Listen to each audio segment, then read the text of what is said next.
place à présent au Legal Rulebook, ou comment transformer la loi en code pour permettre une meilleure automatisation.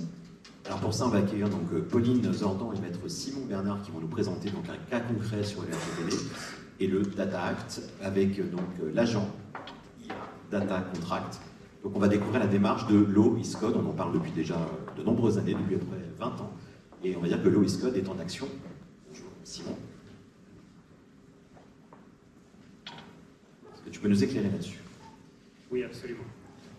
L'idée du Legal Data Space, finalement, c'est de reprendre notre destin en main en ayant l'outil juridique qui nous a jusqu'à présent manqué. Nous avions l'ambition politique, il nous manquait cet outil pour pouvoir aider les innovateurs à avoir le droit clé en main dans leur technologie.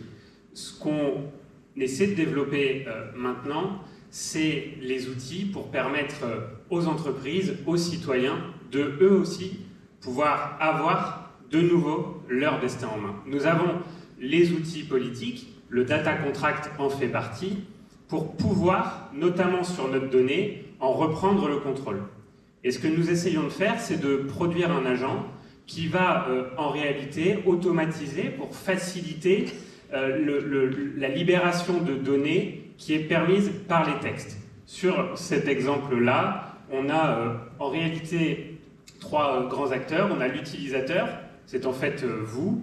Vous avez une voiture avec tout un tas d'éléments connectés dont les données sont au niveau du constructeur. Et puis, vous avez, parce que vous avez un peu les moyens et la volonté d'optimiser votre police d'assurance, par exemple, un courtier.